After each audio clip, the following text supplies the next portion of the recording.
Peux-tu l'imaginer? Cette personne qui t'a abandonné, qui t'a échangé contre une autre, qui a brisé ton cœur, revient en rampant à tes pieds, suppliant ton amour. Ce n'est ni une coïncidence ni de la chance, c'est le pouvoir d'une philosophie millénaire qui a transformé des empereurs et des guerriers. Les anciens stoïciens ont découvert un secret que la psychologie moderne confirme.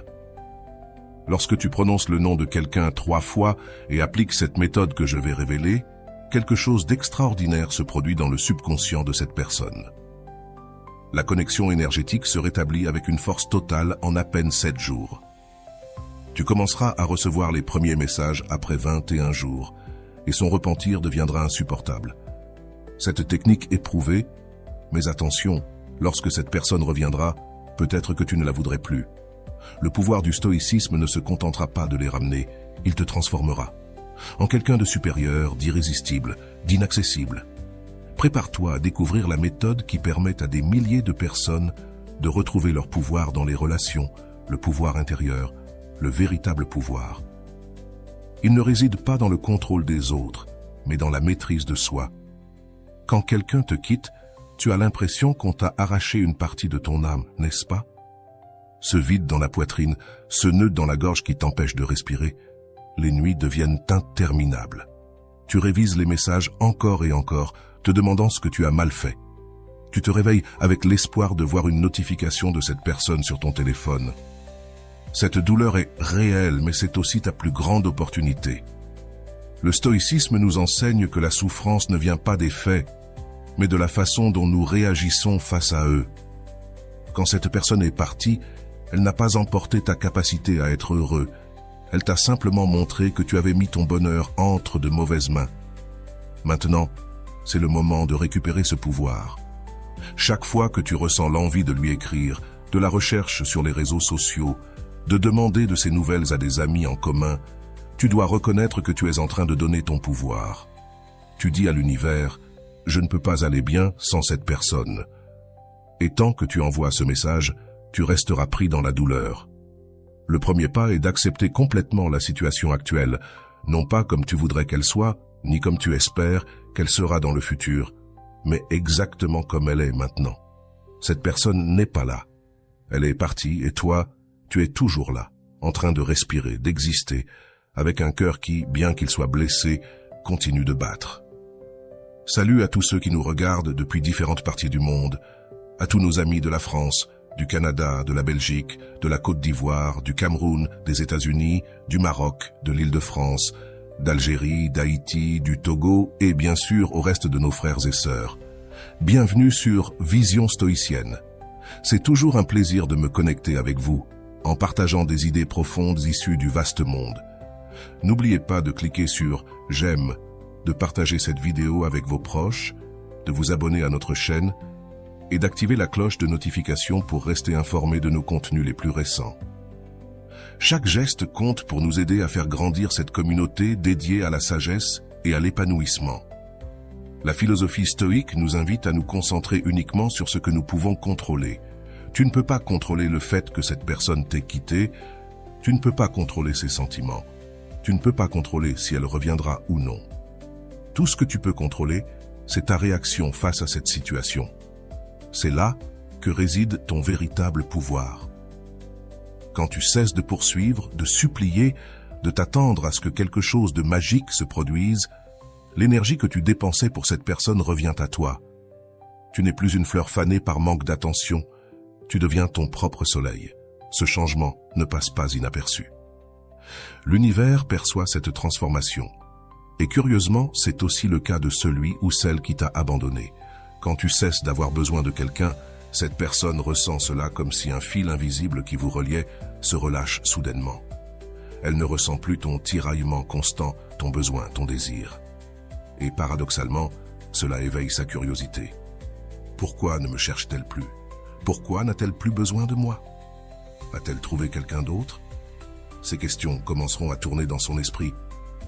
Mais pas parce que tu as fait quelque chose pour les provoquer, mais parce que tu as cessé de faire ce qui alimentait son ego. Si tu es arrivé jusqu'ici, écris dans les commentaires « Je priorise mon bonheur ». Le pouvoir intérieur se manifeste dans de petites décisions quotidiennes. c'est se réveiller et décider que ce jour-là, tu ne vérifies pas ces réseaux sociaux. C'est sortir marcher et profiter de l'air sur ton visage sans que ton esprit ne parte vers les souvenirs partagés. C'est rire d'une blague sans te demander si cette personne l'aurait trouvé drôle. Au début, ces moments seront brefs et rares, mais avec le temps, ils s'élargissent.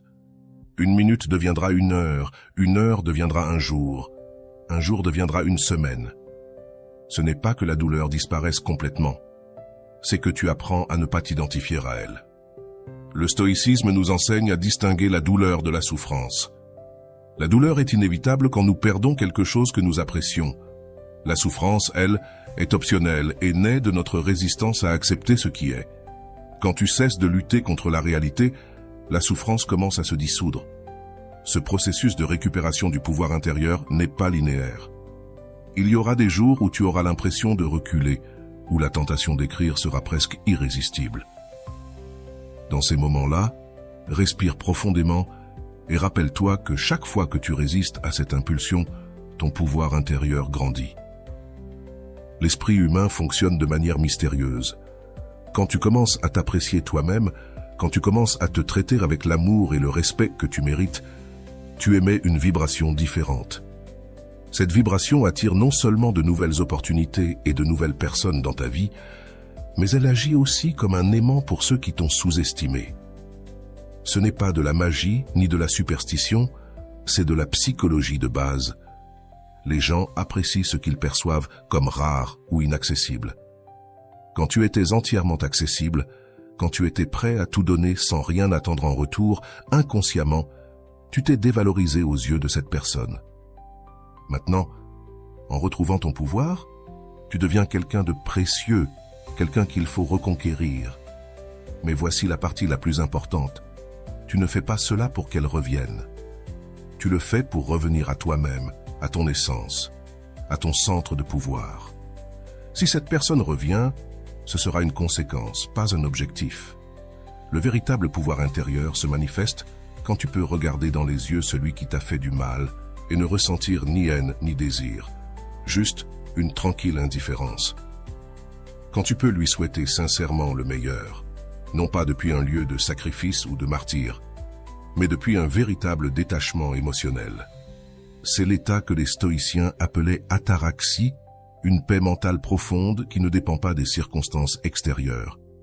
C'est un état où ton bonheur ne dépend plus des actions ou des sentiments d'une autre personne. Imaginez, un instant, à quoi cela ressemblerait de vivre ainsi. Te réveiller chaque matin en te sentant complet, sans ce poids dans la poitrine, sans ce vide qui semble impossible à remplir. Imagine pouvoir te rappeler les bons moments sans douleur, reconnaître les erreurs sans culpabilité et regarder l'avenir avec espoir et attente au lieu de peur et d'anxiété. C'est le cadeau que t'offre le pouvoir intérieur. Ce n'est pas quelque chose que tu peux obtenir du jour au lendemain, mais chaque petit pas compte. Chaque fois que tu choisis de te respecter, chaque fois que tu établis une limite saine, chaque fois que tu reconnais ta propre valeur sans avoir besoin de validation extérieure, tu te rapproches de cet état de plénitude. Et curieusement, c'est précisément dans cet état que la personne qui t'a abandonné commencera à ressentir une inexplicable attraction pour toi à nouveau. Pas parce que tu as fait quelque chose pour le provoquer, mais parce que tu as cessé de faire tout ce qui l'éloignait. Le besoin, la dépendance, le désespoir. Ton pouvoir intérieur devient un phare qui éclaire non seulement ton propre chemin, mais aussi celui de ceux qui t'entourent. Tu deviens une personne magnétique, non pas parce que tu cherches de l'attention, mais précisément parce que tu n'en as plus besoin. Et ainsi, sans l'avoir cherché, sans stratégie ni manipulation, tu expérimenteras comment cette personne, qui t'a un jour tourné le dos, commencera à regarder par-dessus son épaule, se demandant ce qu'elle est en train de perdre. Quel trésor a-t-elle laissé échapper? Souviens-toi, tu ne cherches pas la vengeance, tu ne cherches pas à faire du mal comme on t'a fait du mal. Le véritable pouvoir intérieur n'a pas besoin de se prouver en blessant les autres. Sa simple présence suffit à transformer toutes tes relations, en commençant par la relation avec toi-même. Le détachement magnétique existe. Il y a une loi universelle que peu connaissent, mais qui régit toutes les relations humaines. Plus tu poursuis, plus elle fuit. Plus tu t'éloignes, plus elle te cherche. Voici le principe du détachement magnétique, une force si puissante qu'elle peut faire revenir celui ou celle qui t'a abandonné, rampant et suppliant pour ton amour. Et cela commence par quelque chose d'aussi simple que prononcer son nom 3 fois, mais pas de la manière que tu imagines. Quand tu prononces son nom 3 fois, tu ne réalises pas un rituel magique pour l'attirer, tu fais quelque chose de bien plus puissant. Tu reconnais consciemment le pouvoir que tu as donné à cette personne et tu commences le processus pour le récupérer. La première fois que tu dis son nom, tu reconnais la douleur. La deuxième fois, tu acceptes la situation. Et la troisième fois, tu te détaches émotionnellement. Ce rituel symbolique marque le début de ta transformation. À partir de maintenant, chaque fois que tu penseras à cette personne, imagine que tu coupes les fils invisibles qui te maintiennent attaché émotionnellement. Le détachement ne signifie pas que tu t'en fiches, cela signifie que tu as cessé de dépendre. La philosophie stoïcienne nous enseigne que nous devons aimer sans posséder, valoriser sans dépendre. Quand tu intègres vraiment cet enseignement, quelque chose d'extraordinaire commence à se produire dans ton champ énergétique. Ton aura change. Tu n'émets plus la fréquence du besoin, mais celle de l'autosuffisance. Pense-y ainsi. Quand quelqu'un te quitte, c'est généralement parce qu'il ou elle pense pouvoir le faire sans conséquence. Il ou elle perçoit ton amour comme quelque chose de garanti, toujours disponible, comme un objet qu'il ou elle peut prendre quand il ou elle en a besoin et laisser quand il ou elle n'en a plus envie. Cette dynamique est complètement déséquilibrée. Le détachement magnétique rééquilibre cette dynamique. Soudainement, tu n'es plus disponible émotionnellement. Tu ne réponds plus immédiatement à ses messages, s'il y en a. Tu ne montres plus d'intérêt à savoir ce qui se passe dans sa vie. Tu es devenu un mystère, une question sans réponse. L'esprit humain déteste les espaces vides, les interrogations sans réponse. Quand tu cesses d'être un livre ouvert, quand tu deviens un mystère, l'esprit de cette personne commencera à s'obséder à l'idée de te déchiffrer. C'est inévitable, c'est la nature humaine, et c'est là que le stoïcisme se marie parfaitement avec la psychologie moderne. Les deux reconnaissent que les humains valorisent ce qu'ils ne peuvent pas avoir facilement. Quand tu étais accessible, tu étais superflu. Maintenant que tu es inaccessible, tu es devenu inestimable. Mais attention, le détachement magnétique n'est pas une stratégie de manipulation. Tu ne fais pas semblant de t'en désintéresser pour susciter l'intérêt, tu te libères véritablement du besoin de cette personne. Et c'est précisément cette authenticité qui fait que ça fonctionne.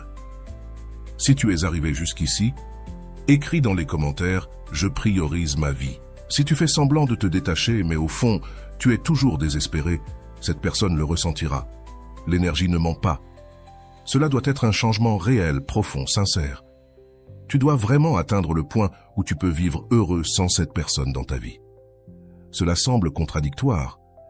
Pourquoi voudrions-nous que quelqu'un revienne si nous sommes déjà heureux sans lui ou elle ? Voici le plus beau paradoxe du stoïcisme appliqué aux relations. Lorsque tu n'as réellement pas besoin que quelqu'un revienne, c'est là que tu es dans la meilleure position pour décider si tu veux qu'il ou elle revienne. Le détachement magnétique te donne le pouvoir de choisir, non pas depuis la carence, mais depuis l'abondance, non pas depuis la peur, mais depuis l'amour propre, non pas depuis le désespoir, mais depuis la paix intérieure. Imagine qu'un jour cette personne qui t'a abandonné t'envoie un message. Avant, ton cœur aurait sauté de joie. Tu aurais répondu en quelques secondes. Tu aurais été prêt à oublier toute la douleur causée juste pour avoir une autre chance. Mais maintenant, avec ton nouveau pouvoir de détachement magnétique, tu peux lire ce message sans que ton monde vacille. Tu peux prendre ton temps pour répondre ou même choisir de ne pas répondre. Tu peux évaluer si tu veux vraiment cette personne dans ta vie ou si c'était simplement la peur de la solitude qui te la faisait désirer autant. Ce nouveau positionnement émotionnel change complètement la dynamique. Et quand tu réponds, si tu choisis de le faire, tu le fais depuis un lieu de respect de soi et de clarté. Tu ne supplies pas une opportunité, tu considères si tu leur en donneras une. Ce changement de perspective est tellement puissant que l'autre personne le perçoit immédiatement. Soudainement, c'est toi qui as le contrôle, pas un contrôle manipulateur ou abusif, mais un contrôle sain de quelqu'un qui se connaît lui-même et sait ce qu'il mérite. Et paradoxalement, ce genre de contrôle est irrésistiblement attractif. Le détachement magnétique fonctionne parce qu'il transforme la dynamique fondamentale de la relation. Avant, l'équation était la suivante. Toi, tu avais plus besoin, eux moins. Maintenant, l'équation est inversée. Eux ont plus besoin, toi moins. Et cette nouvelle équation émotionnelle fait que l'autre te valorise comme jamais auparavant. Mais il y a autre chose que tu dois savoir à propos de ce processus. Cela prend du temps. Ça ne se fait pas du jour au lendemain. Pendant des jours, voire des semaines, il semblera que ça ne fonctionne pas, que cette personne reste absente. Elle ne verra pas de signe. C'est à ce moment-là que beaucoup abandonnent, quand le vieux désespoir tente de revenir. Il est crucial que pendant cette période, tu restes concentré sur toi-même, que tu cultives de nouvelles passions, que tu renforces tes amitiés, que tu améliores ta santé physique et mentale. Pas comme une stratégie pour attirer cette personne, mais comme un engagement envers toi-même, car indépendamment du fait que cette personne revienne ou non, tu mérites une vie pleine et satisfaisante. Le détachement magnétique ne se fait pas dans le temps que tu désires, mais dans le temps qui doit être. Dans la philosophie stoïcienne, la patience n'est pas juste une vertu, c'est un outil de transformation. Chaque jour où tu restes véritablement détaché est un jour de plus où ta valeur augmente aux yeux de celui ou celle qui t'a quitté. Et alors, quand tu t'y attends le moins, tu commenceras à remarquer des changements. Peut-être un message occasionnel demandant comment tu vas, peut-être verras-tu que cette personne commence à interagir plus avec tes publications sur les réseaux sociaux, ou peut-être entendras-tu de la part d'amis communs qu'elle a posé des questions à ton sujet. Ce sont les premiers signes que le détachement magnétique fonctionne. La personne qui t'a tourné le dos regarde maintenant dans ta direction, curieuse, peut-être désolée, certainement intriguée. La graine du doute a été plantée dans son esprit. J'ai fait une erreur en la laissant partir, et ce doute grandira jour après jour, nourri non par tes actions envers cette personne, mais par tes actions envers toi-même. Chaque fois que tu choisis toi-même, chaque fois que tu montres que tu peux être heureux sans cette personne, tu ajoutes du bois au feu de son regret. Il viendra un moment où ce doute se transformera en certitude. J'ai fait une erreur. Et c'est alors que tu verras la manifestation physique du détachement magnétique. Cette personne qui t'a abandonné reviendra, peut-être pas littéralement rampante, mais certainement avec une nouvelle attitude de valorisation envers toi. Et voici la preuve définitive du véritable détachement. Quand cette personne reviendra, tu ne ressentiras pas cette explosion désespérée de bonheur que tu aurais ressenti avant. À la place, tu ressentiras une calme évaluation. Tu te demanderas, veux-je vraiment cela dans ma vie? Est-ce que quelque chose a fondamentalement changé? Est-ce que je mérite mieux? Ces questions ne viennent pas du ressentiment, mais d'un véritable amour de soi. Le détachement magnétique ne ramène pas seulement celui ou celle qui t'a abandonné. Il te ramène à toi-même, à ton pouvoir, à ta capacité de choisir consciemment qui mérite d'être dans ta vie et qui ne le mérite pas. Et voici la véritable promesse du détachement magnétique. Non pas que quelqu'un reviendra rampant, bien que cela arrive souvent, mais que tu reviendras à toi-même avec une force et une clarté que tu n'avais jamais expérimentées auparavant. 3 sagesses amoureuses. Le véritable amour n'est pas aveugle comme on le dit souvent. La clairvoyance pure, la sagesse amoureuse, est l'art de voir les relations telles qu'elles sont et non comme nous souhaiterions qu'elles soient.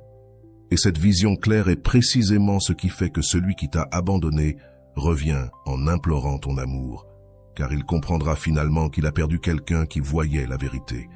Lorsque cette personne s'est éloignée de toi, elle l'a fait dans l'ignorance.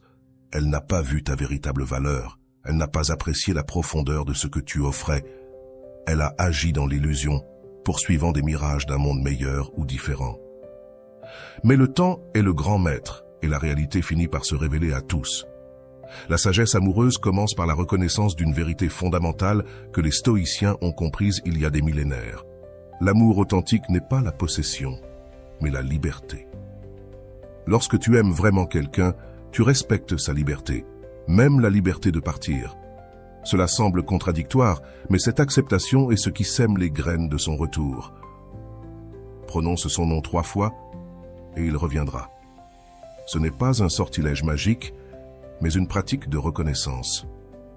En prononçant son nom consciemment, tu reconnais que cette personne existe indépendamment de ta relation avec elle. Elle n'est pas une extension de toi.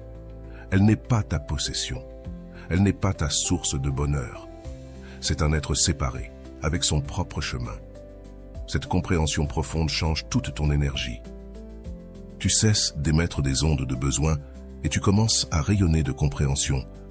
Et c'est cette compréhension qui est magnifiquement attractive, ce qui fait que celui qui t'a laissé reconsidère sa décision et commence à revenir vers toi. Mais la sagesse amoureuse va au-delà. Elle te permet de voir clairement pourquoi cette personne est partie. Peut-être qu'elle fuyait ses propres peurs.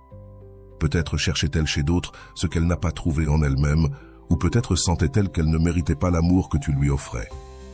Les stoïciens nous enseignent que les gens ne fuient pas de nous, ils fuient d'eux-mêmes. Lorsque tu comprends cela, quelque chose de magique se produit. La colère se dissipe, le ressentiment s'évapore. Tu ne vois plus cette personne comme quelqu'un qui t'a trahi, mais comme quelqu'un de confus, quelqu'un qui a pris une décision depuis sa propre douleur ou limitation. Cette perspective ne justifie pas le mal que cette personne t'a causé, mais elle te libère du poids émotionnel de ce mal. Et curieusement, lorsque tu cesses de voir cette personne comme l'ennemi, lorsque tu comprends ses motivations les plus profondes, tu établis un pont énergétique qui facilite son retour. Il n'y a plus cette barrière d'hostilité qui l'empêchait de revenir vers toi. Si tu es arrivé jusqu'ici, écris dans les commentaires « Je priorise ma personne ». La sagesse amoureuse te permet aussi de voir clairement ce qui a échoué dans la relation. Pas pour te culpabiliser, pas pour te flageller, mais pour comprendre. Peut-être as-tu trop donné et t'es-tu oublié toi-même.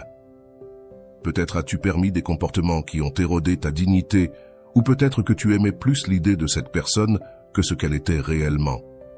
Cette auto-perception honnête et transformante. Elle te permet de corriger des schémas nuisibles et d'établir de nouvelles normes pour tes relations futures, que ce soit avec cette personne si elle revient, ou avec quelqu'un de nouveau. Et ce travail intérieur ne passe pas inaperçu pour celui qui t'a laissé. Depuis la distance, cette personne commencera à remarquer les changements en toi. Elle verra comment tu as grandi, comment tu t'es guéri, comment tu es devenu quelqu'un de plus sage et équilibré. Cette évolution éveillera en elle une curiosité irrésistible. Comment a-t-elle pu se transformer ainsi? Qu'ai-je perdu en m'éloignant? La sagesse amoureuse te permet aussi de discerner entre l'amour véritable et la dépendance émotionnelle. Souvent, nous confondons les deux, croyant que cette sensation de besoin désespéré est de l'amour, alors qu'en réalité, c'est une addiction émotionnelle. Le véritable amour te rend plus libre, plus fort, plus toi-même. La dépendance te rend plus petit, plus incertain, moins authentique. En faisant cette distinction, tu commences à émaner une énergie différente. Tu ne cherches plus chez les autres ce qui te manque, tu partages depuis ta plénitude. Et c'est précisément cela qui attire celui qui t'a rejeté. Paradoxalement, lorsque tu n'as plus besoin que cette personne revienne pour te sentir complet, c'est à ce moment-là qu'il y a le plus de chances qu'elle revienne. Les stoïciens enseignaient que la vraie sagesse ne consiste pas à contrôler le monde extérieur, mais à gouverner notre monde intérieur. Lorsque tu appliques cette philosophie à tes relations amoureuses, tu cesses de tenter de contrôler les sentiments ou les actions de l'autre personne et tu te concentres sur la gestion de tes propres émotions et réactions. Ce changement de focus te libère de l'anxiété constante, de la préoccupation de ce qu'il ou elle fait, pense ou ressent. Tu récupères le contrôle de ta vie émotionnelle et cette liberté intérieure est extraordinairement attractive pour celui qui te voyait avant comme quelqu'un de dépendant ou de besoin. La sagesse amoureuse implique aussi d'apprendre à distinguer l'amour de l'attachement. L'amour dit « Je veux ce qu'il y a de mieux pour toi, même si cela ne m'inclut pas ». L'attachement dit « J'ai besoin de toi pour me sentir bien, complet, en sécurité ». Lorsque tu apprends à aimer sans attachement, tu crées un espace de liberté où les relations peuvent fleurir naturellement, sans pression ni attentes étouffantes. Et c'est précisément cet espace de liberté qui permet à celui qui est parti de ressentir le désir de revenir. Il ne perçoit plus ton amour comme une prison ou un fardeau d'attente, mais comme un jardin ouvert dans lequel il peut entrer librement sans se sentir piégé. Mais peut-être que l'aspect le plus puissant de la sagesse amoureuse est qu'elle te permet de voir l'avenir avec clarté, non pas par des pouvoirs psychiques, mais grâce à une compréhension profonde des schémas humains. Lorsque quelqu'un s'en va en cherchant quelque chose de mieux, il découvre invariablement que ce qu'il cherchait n'existe pas. L'herbe n'est pas plus verte de l'autre côté, elle semble simplement l'être à distance. La réalité finit par s'imposer. Les nouvelles relations présentent leurs propres défis. Les problèmes non résolus réapparaissent avec de nouvelles personnes. Et alors, cette personne commence à se souvenir de ce qu'elle avait avec toi, non avec une nostalgie idéalisée, mais avec une nouvelle appréciation de ce que tu offrais réellement. Et c'est à ce moment-là que le regret fleurit. Ce n'est pas un regret superficiel basé sur la solitude ou la commodité, mais une compréhension profonde de ce qu'ils ont perdu. Ce regret authentique est ce qui pousse cette personne à revenir, non pas comme un conquérant confiant, mais comme quelqu'un d'humain qui reconnaît son erreur. La sagesse amoureuse te permet aussi de discerner si ce retour est motivé par de véritables raisons ou par un besoin temporaire. Elle te donne la clarté nécessaire pour distinguer entre quelqu'un qui a réellement changé et quelqu'un qui cherche simplement le confort du familier. Et ce discernement est crucial pour décider si tu leur ouvres à nouveau la porte de ta vie. Mais peut-être que ce qui est le plus beau dans la sagesse amoureuse, c'est que, indépendamment de si cette personne revient ou non, tu auras gagné quelque chose d'inestimable. La capacité d'aimer de manière plus mûre, plus consciente, plus pleine. Tu n'aimeras plus par manque ou par peur, mais par abondance et liberté.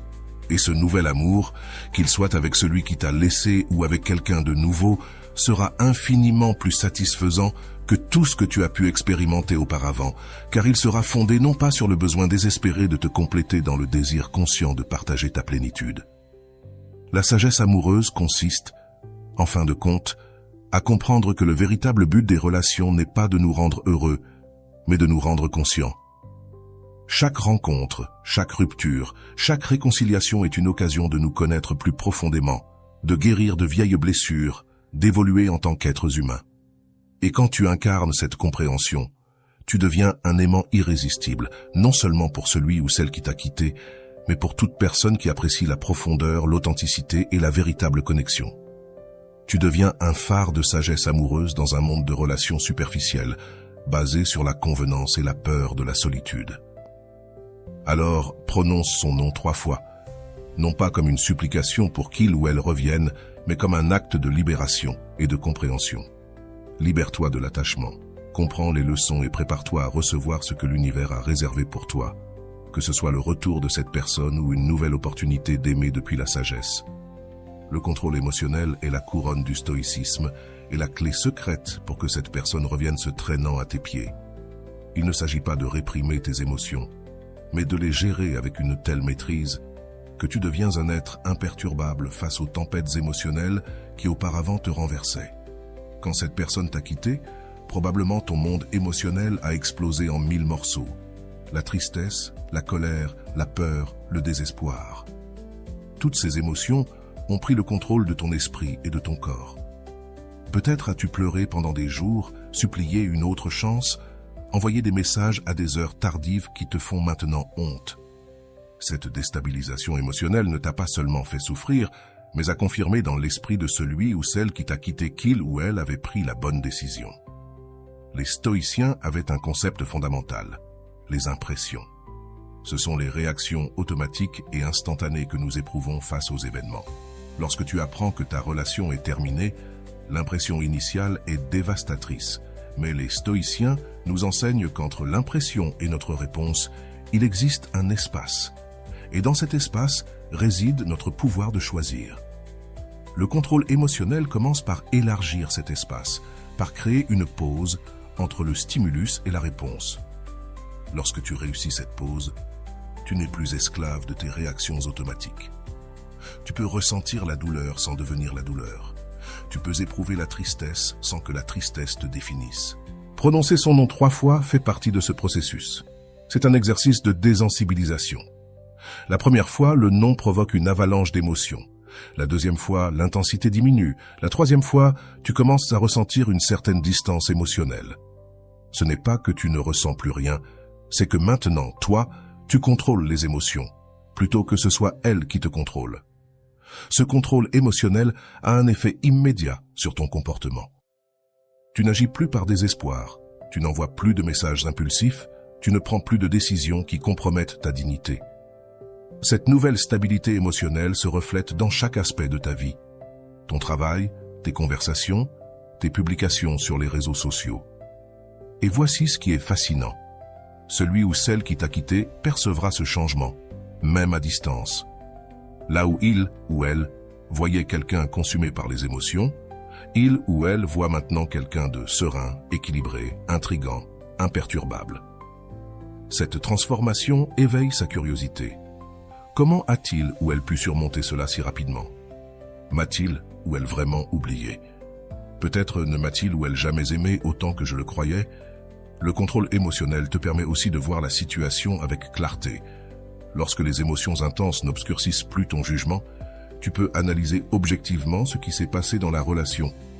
Tu peux identifier des schémas, repérer des signaux d'alerte que tu avais négligés, comprendre les dynamiques qui ont mené à la rupture.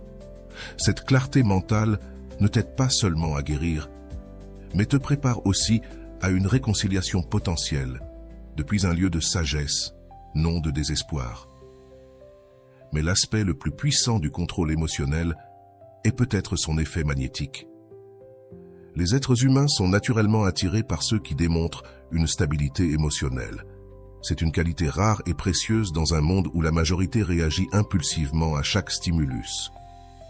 Lorsque tu incarnes cette stabilité, tu deviens un refuge, une ancre au milieu de la tempête. Et cela devient irrésistiblement attractif, particulièrement pour celui ou celle qui t'a quitté et qui maintenant expérimente les conséquences émotionnelles de sa décision. Car, bien que cela puisse paraître surprenant, celui ou celle qui abandonne souffre souvent autant, voire plus, que celui ou celle qui est abandonné. Il ou elle lutte avec la culpabilité, le doute, la peur d'avoir commis une erreur irréparable. Il ou elle cherche à justifier sa décision, à se convaincre qu'il ou elle a bien fait.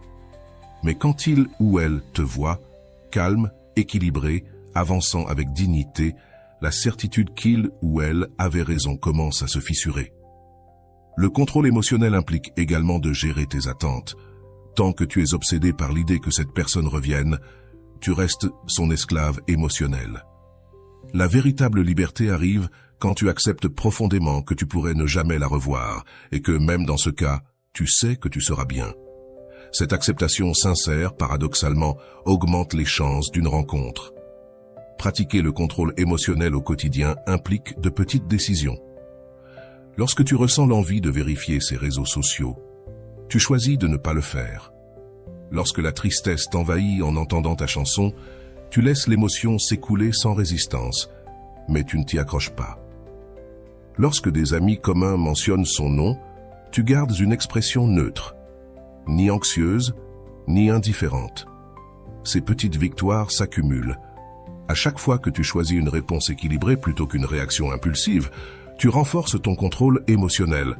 C'est comme exercer un muscle. Au début, c'est difficile.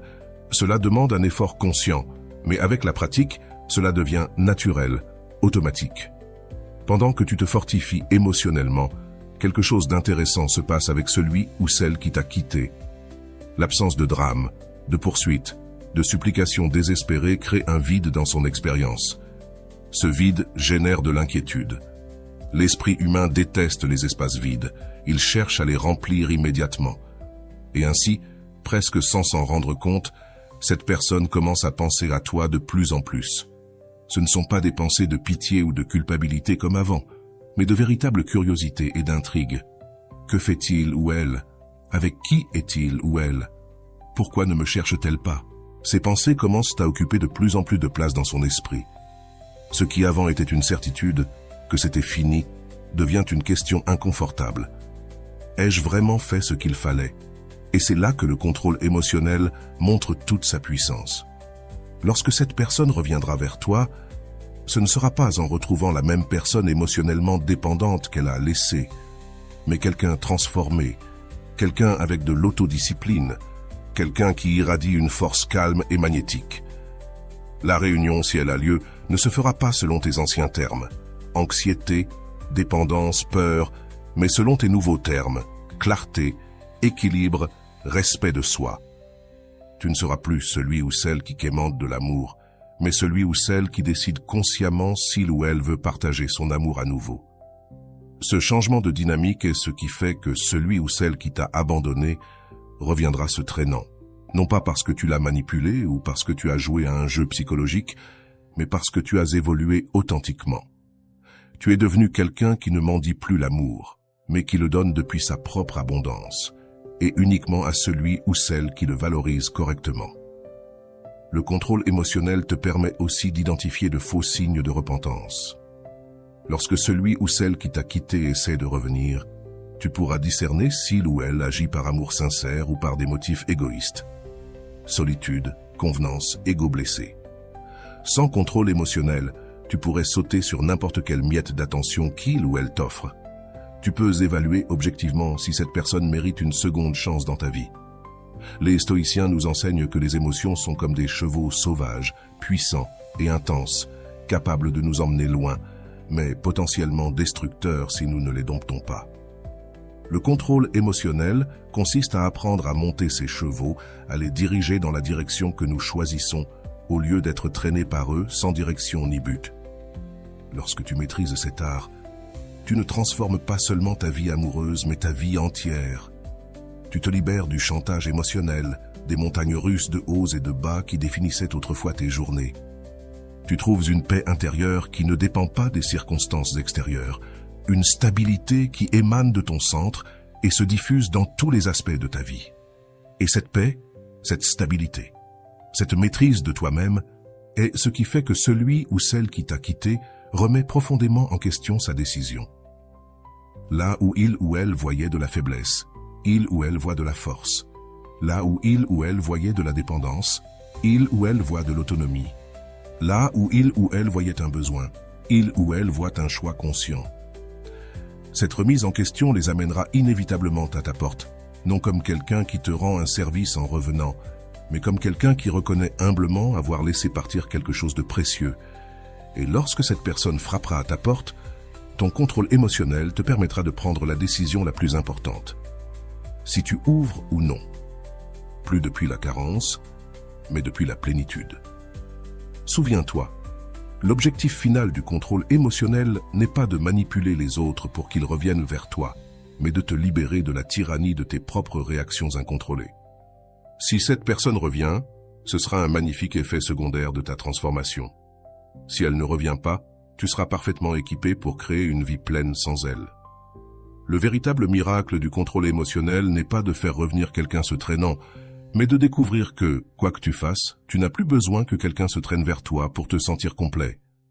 Et voilà, j'espère que vous avez trouvé beaucoup de valeur dans cette vidéo. Merci d'être resté jusqu'à la fin de cette vidéo, j'adore quand vous faites ça. Si vous voulez une autre vidéo sur ce sujet, écrivez en commentaire « J'en veux encore plus ». J'espère vous revoir dans une autre vidéo.